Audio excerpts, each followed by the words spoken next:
Hello everyone, this video will cover Module 9. So we are now into the second half of the semester. Module 9 continues our discussion of the comparison essay. This is another module kind of in between. So the last module, you spent some time really brainstorming for a topic, and now you can see what sort of feedback I leave you on your brainstorm, and then we are going to move forward with things like finding some sources and practicing some research skills and that kind of thing. So this is kind of an in-between module. Again, we aren't even drafting the essay yet. So anytime you're writing an essay that involves sources, particularly one like this essay where you need to actually use the sources in the essay, the best thing to do is really to find the sources first before, or find some sources first before you start writing, and then you can do some research as you write as well. But the idea with an essay like this, in any kind of academic setting,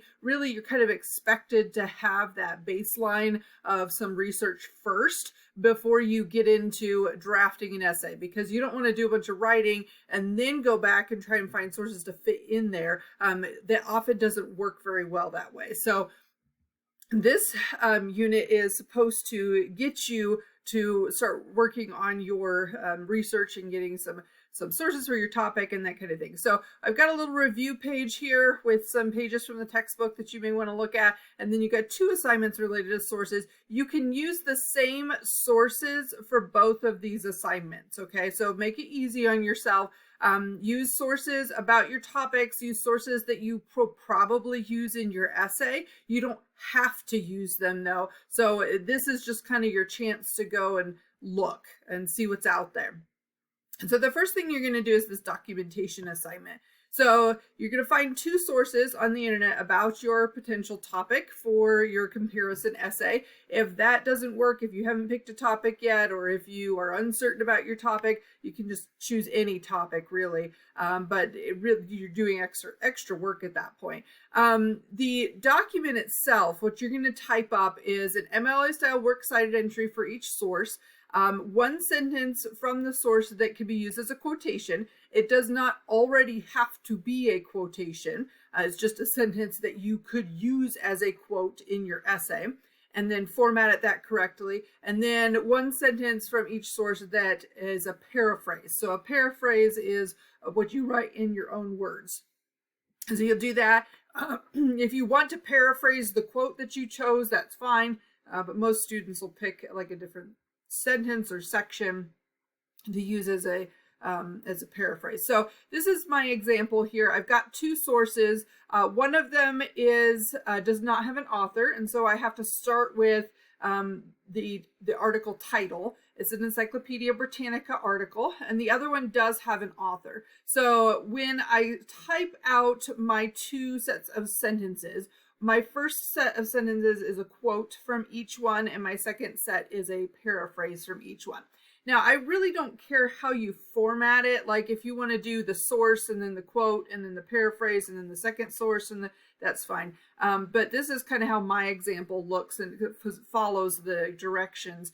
So this one, you can see that I have started just explaining it's an encyclopedia article, and then I've got my first part of the works cited entry. This matches right here. So the idea is that every citation that you write is going to match either this one or this one. It's got to be the first part of one of these works cited entries. And so this one, you know, I've got to put that article title in there. I could put the Encyclopedia Britannica article, Democratic Party, but the mistake that students make all the time is they'll just put Encyclopedia Britannica right here, and that's it. So just keep in mind that you want to make sure that the first part of the works cited entry is included in that sentence. So that way the reader knows which one you're talking about, because you could have 5 Encyclopedia Britannica articles on your works cited page. Encyclopedia Britannica is a huge source, and so we're trying to be more specific with that citation. So you have to have that in the sentence. We've got, these are signal phrases. They come before the quotation. They allow for that transition.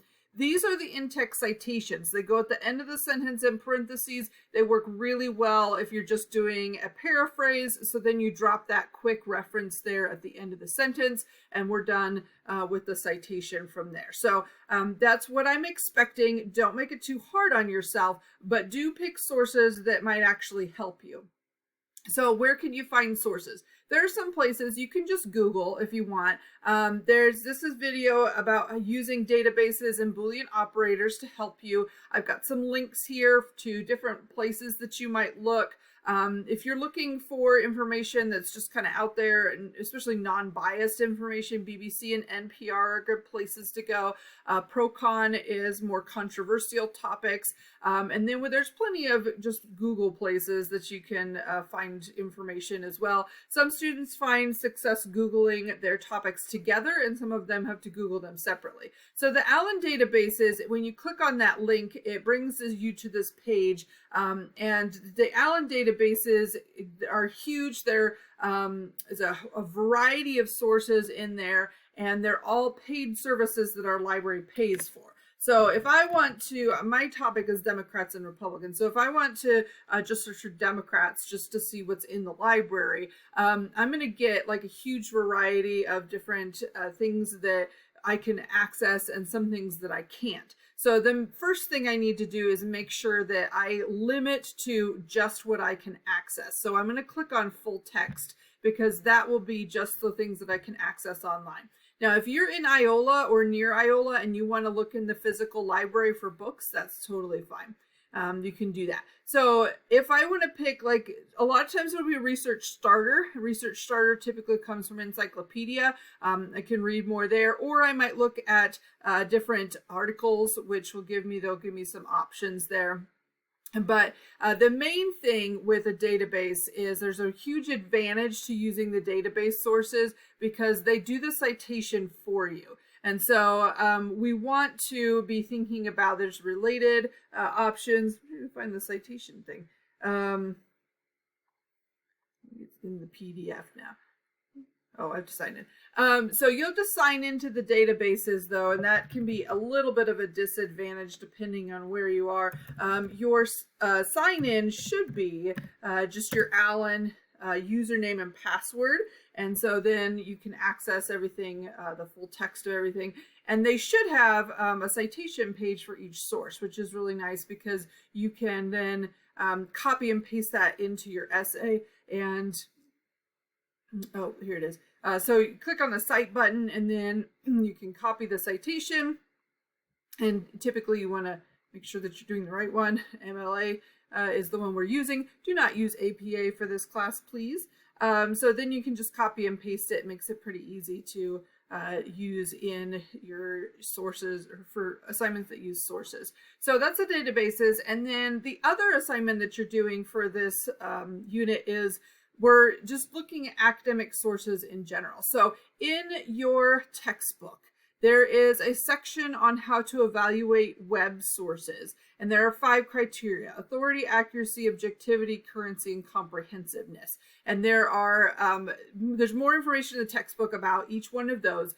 Your task will be to find 3 sources about your topic. So 2 of them you've already found to do the MLA assignment. Now you're posting them on this discussion board. So what you're going to do is you just can find just any sources out there on the internet. The kind of general ones are usually better for this assignment. But all you have to do is just hit reply. And then this one's a Diffin article. And so Diffin's Democrat versus Republican.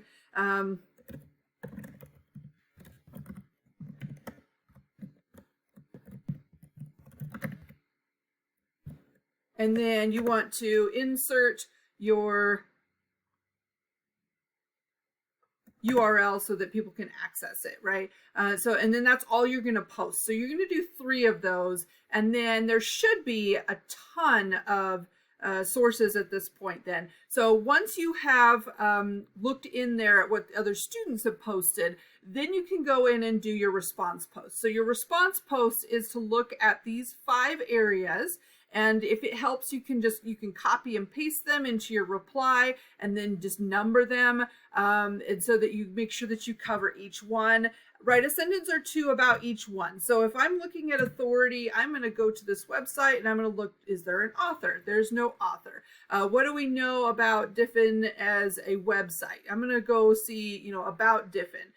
What do they say about themselves as a website?